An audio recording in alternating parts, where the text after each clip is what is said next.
Kembali lagi di channel Ceritaku Horor. Kali ini saya kembali akan membawakan cerita tentang sebuah kampung yang memiliki perjanjian namun dilanggar. Langsung saja masuk ke ceritanya. Tidak semua kampung terpencil itu sunyi karena damai. Sebagian sunyi karena pernah berteriak terlalu keras, lalu memilih diam selamanya. Aku mengenal kampung itu bukan dari peta. Tidak ada namanya di Google Maps, tidak ada plang selamat datang. Bahkan orang-orang di kecamatan sebelah hanya menyebutnya dengan satu kalimat pendek yang selalu diakhiri dengan nada rendah. Oh, kampung itu. Selalu seperti itu. Kampung itu terletak di cekungan bukit, dikelilingi hutan tua yang tidak pernah benar-benar dibuka.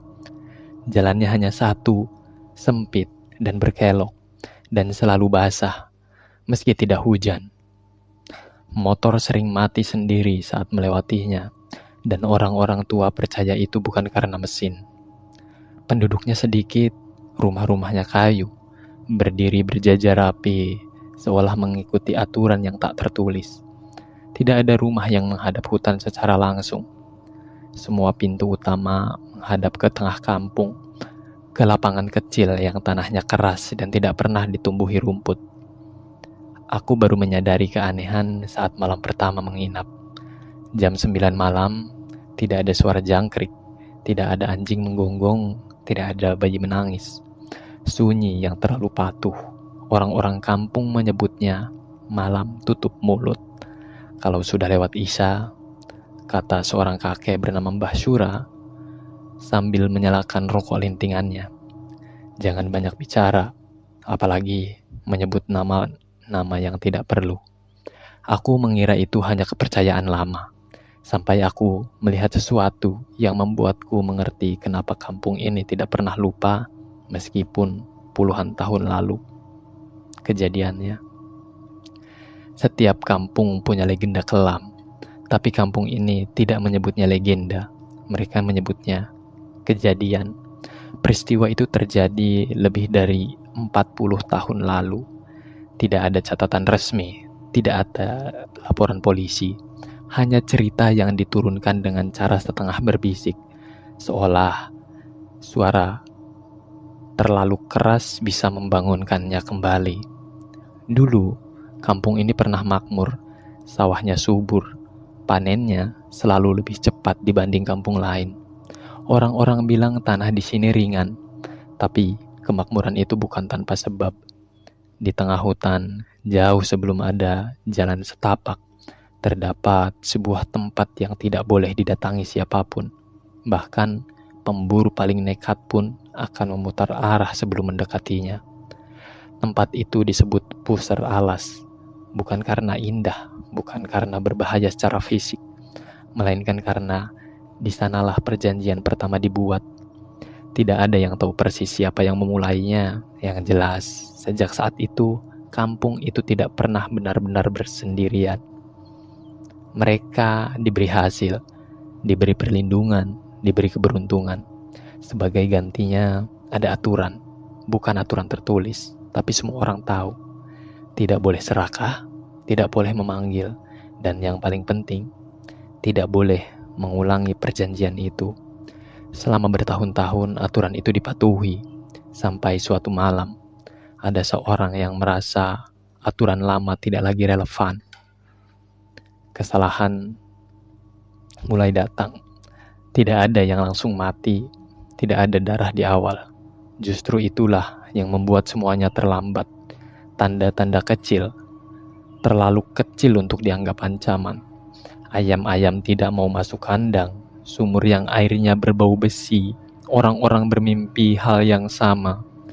Berdiri di tepi hutan, mendengar seseorang menghitung dengan suara pelan. 1, 2, 3. Penduduk tua langsung tahu artinya, tapi mereka diam karena mereka percaya tidak ada yang berani membuka kembali apa yang sudah dikubur. Namun mereka salah. Seseorang di kampung ini, entah karena putus asa, entah karena keserakahan, telah melakukan sesuatu. Bukan dengan niat memanggil, bukan pula dengan sadar membuat perjanjian.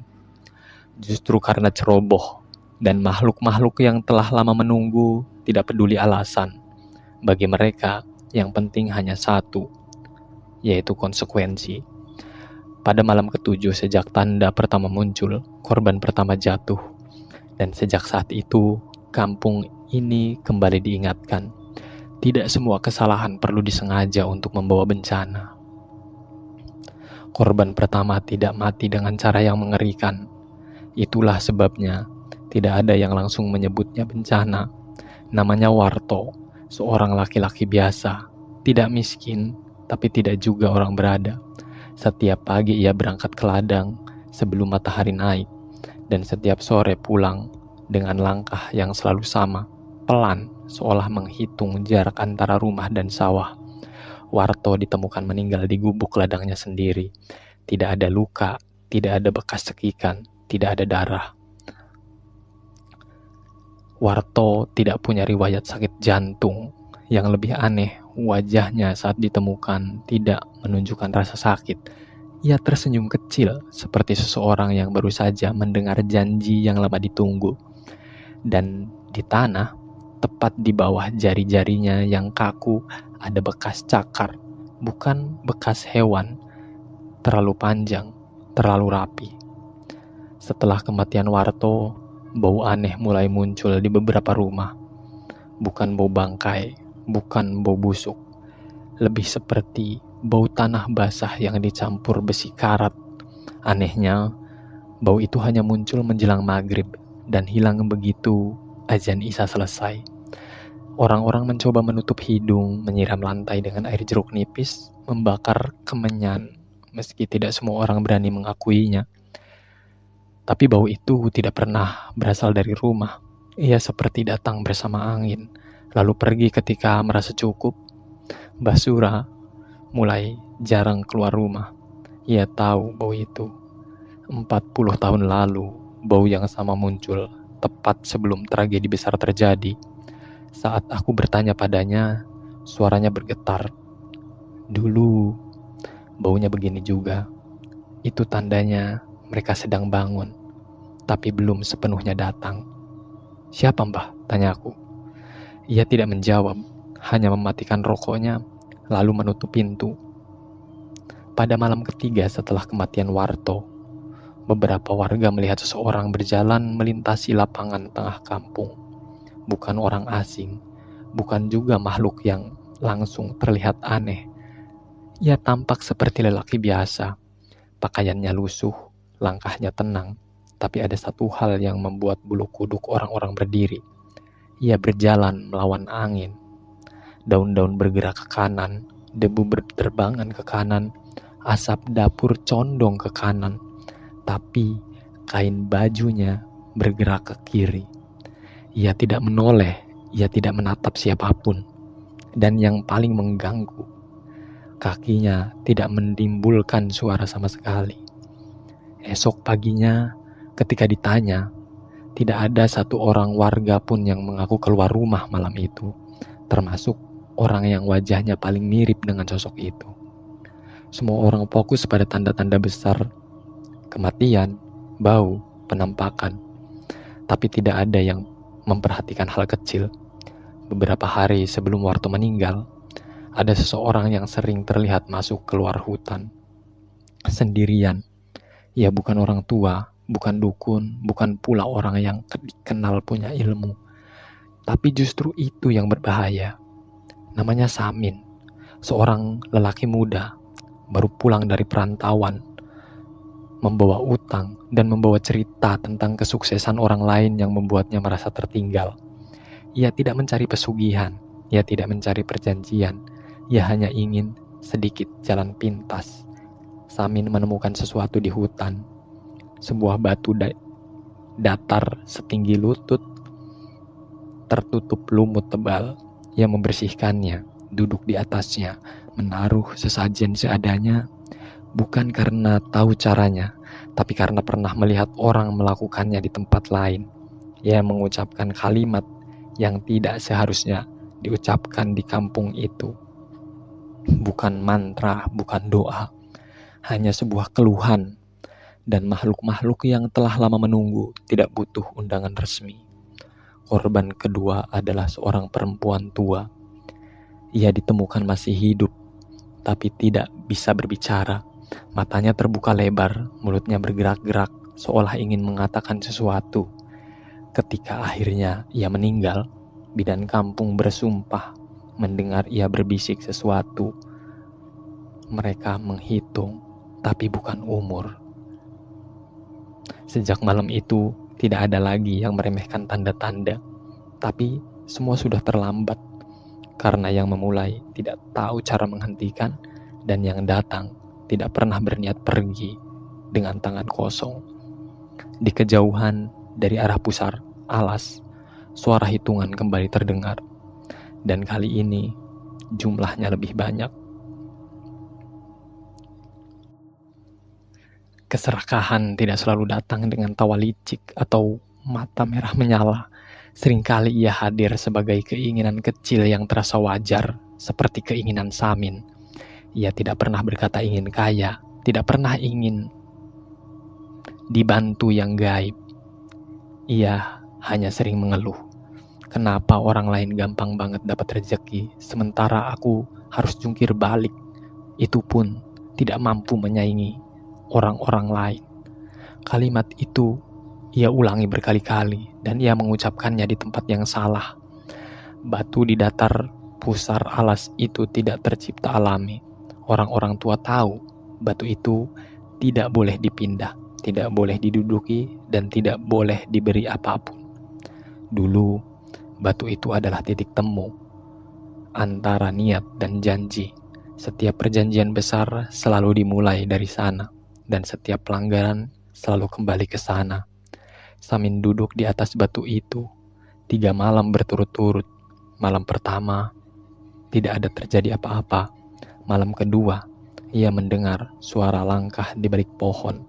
Malam ketiga, ia merasa tidak sendirian meski tidak melihat siapapun.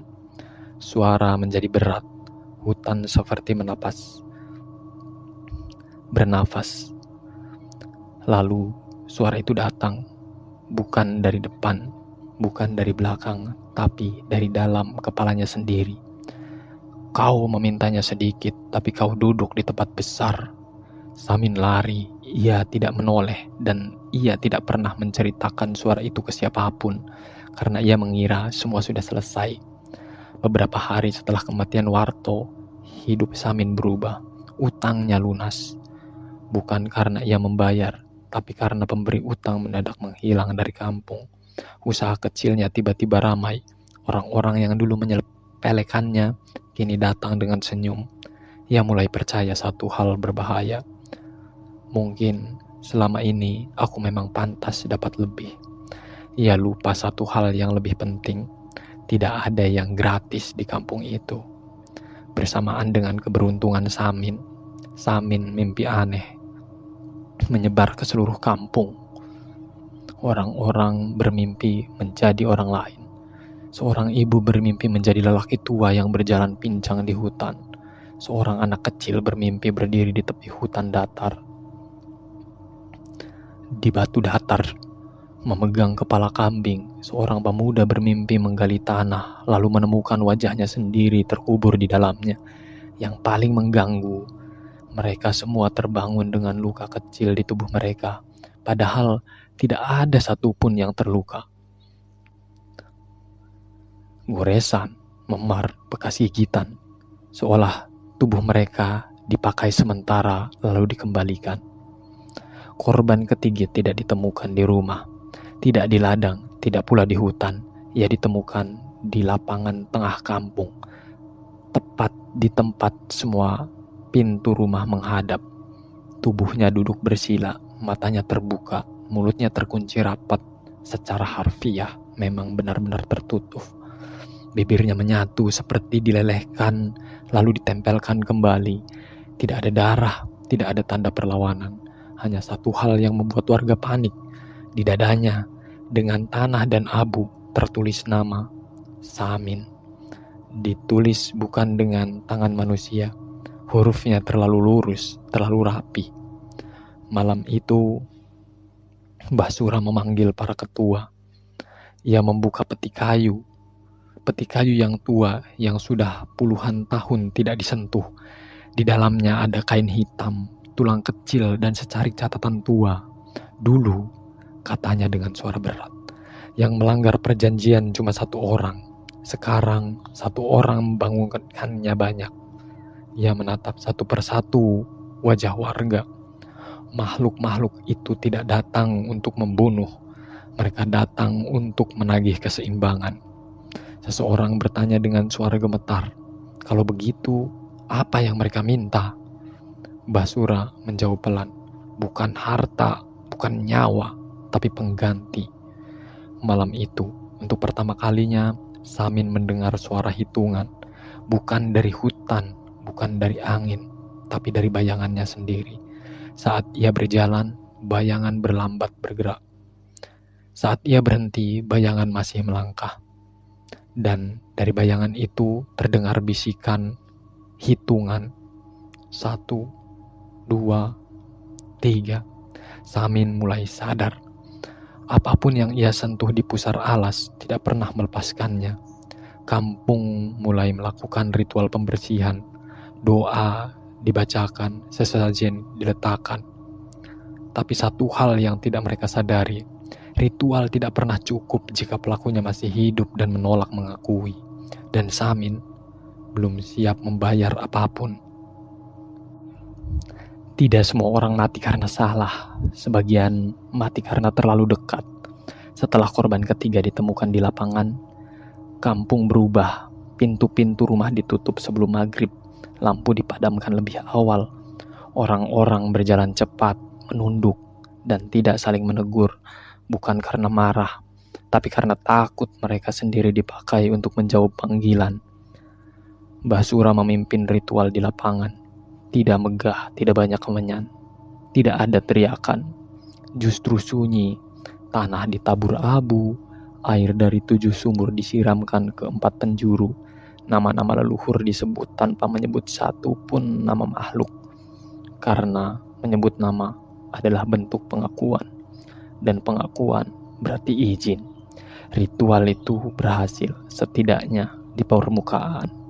Malam itu tidak ada suara hitungan, tidak ada bau besi, tidak ada mimpi buruk.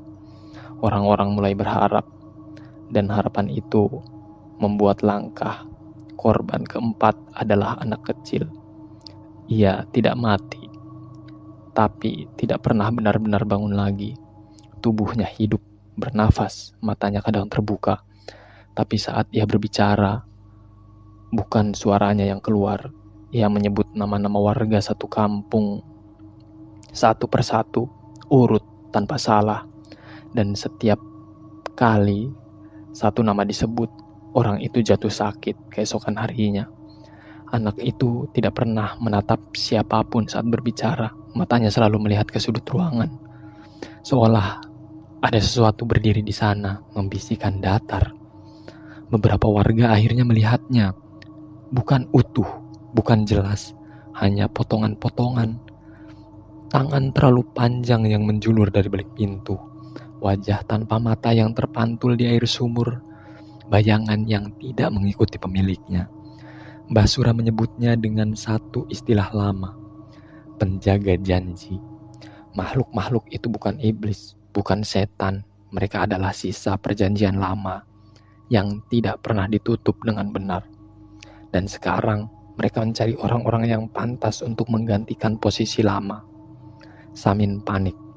Ia datang ke Mbah Sura sendirian tengah malam, membawa sesajen lengkap. Ia menangis, ia berlutut, ia meminta dihentikan.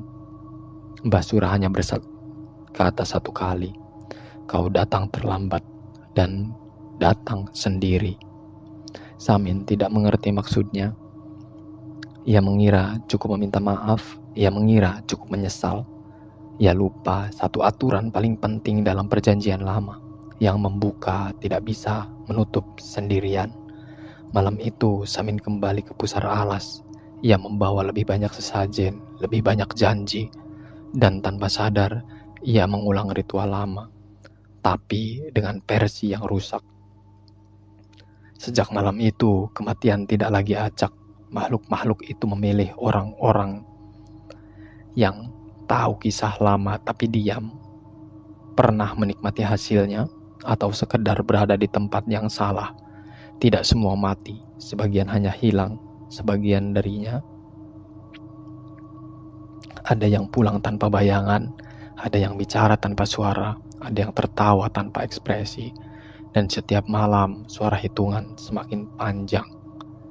1, 2, 3, 4, 5. Kampung mulai menyadari kebenaran yang pahit. Ini bukan kutukan, ini bukan balas dendam. Ini adalah penyelesaian yang tertunda. Dan penyelesaian hanya satu, harus ada yang tinggal. Bukan mati, bukan dikorbankan, tapi menjadi pengganti. Pagi itu kampung terlihat normal. Ayam kembali berkokok. Asap dapur naik seperti biasa. Anak-anak berlarian di lapangan, meski jumlahnya berkurang dari biasanya. Orang luar akan mengira semuanya sudah selesai, tapi orang-orang kampung tahu ketenangan ini bukan tanda selamat, melainkan tanda keputusan sudah dibuat. Para tetua berkumpul di rumah Basyura, tanpa buku, tanpa notulen, tanpa saksi dari luar, karena keputusan ini tidak boleh diingat siapapun secara resmi. Basyura duduk di paling ujung, wajahnya lebih tua dari sebelumnya. Penjaga janji tidak bisa dibunuh, katanya. Tidak bisa diusir. Yang bisa kita lakukan cuma satu, mengganti yang kosong. Seseorang bertanya dengan suara tercekat, kalau penggantinya mati? Basyura menggeleng. Dia tidak akan mati, tapi juga tidak akan hidup seperti kita. Semua orang diam. Mereka tahu yang diminta bukan nyawa, tapi kesadaran. Samin akhirnya mengerti. Samin sudah tidak tidur 3 hari. Bayangannya sekarang berdiri terpisah darinya. Kadang duduk di sudut ruangan, kadang tersenyum. Dan suara hitungan kini berubah. Bukan lagi angka, tapi nama-nama. Nama orang-orang yang sudah mati. Nama orang yang akan mati. Dan terakhir, namanya sendiri. Ia datang ke lapangan tengah malam, di tengah kampung, tanpa dipanggil. Orang-orang tidak menghalangi karena inilah yang mereka tunggu. Samin berlutut. Kalau aku pergi, mereka berhenti kan? Basyura menjawab jujur. Mereka berhenti mengambil, tapi tidak berhenti ada. Samin menunduk lama. Untuk pertama kalinya ia paham. Yang diinginkan makhluk itu bukan balasan, melainkan penjaga baru. Mereka tidak membaca mantra, tidak menyembelih apapun, tapi mereka mengantar Samin berjalan menuju pusar alas, diikuti para tetua sampai batas hutan. Di sanalah mereka berhenti, karena lebih jauh dari itu sudah bukan wilayah manusia. Samin melangkah sendiri, setiap langkahnya membuat hutan lebih sunyi. Udara menebal, cahaya meredup. Di batu dataran itu, ia berdiri. Bayangannya kini berhadapan dengannya. Dan untuk pertama kalinya, bayangan itu berbicara dengan suara jelas. Kau datang bukan untuk meminta. Bagus, kami butuh yang tinggal. Tidak ada jeritan, tidak ada darah. Dari kejauhan, para tetua melihat satu hal. Bayangan Samin menyatu dengan hutan, sementara tubuhnya berdiri kaku, matanya kosong.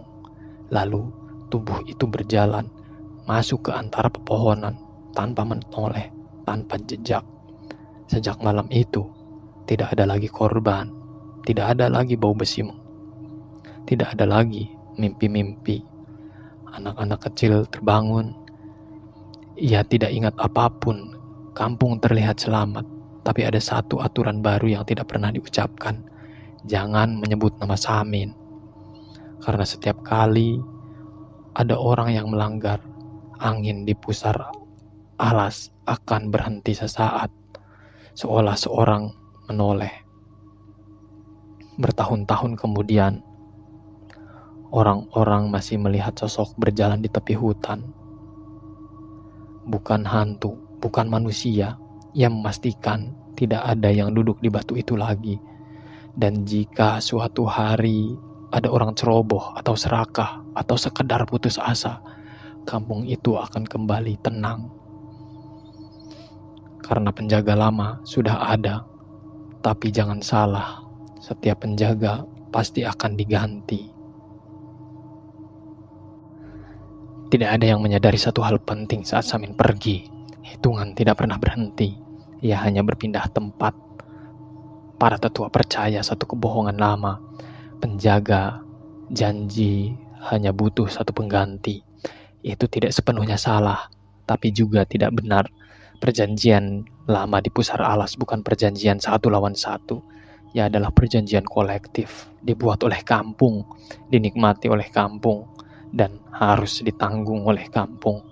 Samin hanya pengunci sementara, dan setiap kunci punya usia pakai. Beberapa bulan setelah semua normal, hal kecil mulai terjadi lagi. Tidak lagi kematian, tapi berupa lupa. Seorang ibu lupa nama anaknya sendiri selama beberapa detik. Seorang pemuda lupa jalan pulang, padahal ia lahir di kampung itu. Seorang tetua lupa doa yang ia hafal sejak kecil. Mereka mengira itu usia, lelah, pikiran, padahal itu tanda paling berbahaya. Penjaga mulai mengalihkan beban. Satu malam, seorang pemburu tersesat di hutan. Ia bersumpah melihat Samin berdiri di antara pepohonan. Wajahnya sama, tubuhnya sama, tapi matanya bukan milik manusia yang sadar. Samin tidak menyerang, tidak mengusir. Ia hanya berkata satu kalimat yang membuat pemburu itu menangis histeris saat pulang.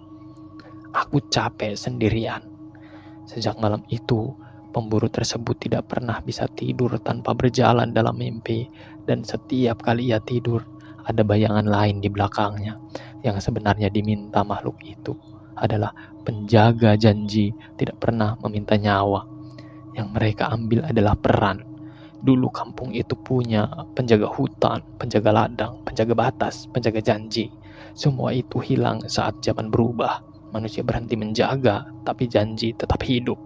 Dan sekarang janji itu menciptakan penjaganya sendiri. Mengambil dari manusia yang paling lemah saat itu, yang putus asa, yang serakah, yang ceroboh, seperti Samin. Sebelum meninggal, Mbah Sura pernah berbisik pada satu orang, Samin bukan yang pertama, dan tidak akan jadi yang terakhir. Ia mengaku 40 tahun lalu juga ada Samin lain, berbeda. Dulu satu orang tidak cukup, dulu 3 orang menghilang, dan kampung baru benar-benar tenang selama puluhan tahun. Beberapa tahun kemudian, anak kecil yang dulu kerasukan kini sudah remaja. Satu malam ia terbangun dan berkata pada ibunya, "Bu, sekarang mereka menghitung pakai cara lain." "Cara apa?" tanya ibunya gemetar. Anak itu menoleh ke arah hutan. Generasi. Kampung itu tidak dikutuk, tidak dihantui. Ia hanya dibebani janji lama yang terus diwariskan. Setiap beberapa puluh tahun akan ada yang serakah, akan ada yang ceroboh, akan ada yang tinggal. Dan setiap kali itu terjadi, kampung terasa selamat, padahal hanya menunda giliran berikutnya. Karena yang diminta penjaga bukan satu nyawa, tapi keseimbangan. Orang-orang luar sering bertanya, kenapa kampung itu tidak berkembang? Kenapa anak-anak mudanya selalu ingin pergi? Kenapa tidak ada orang yang benar-benar kembali sukses?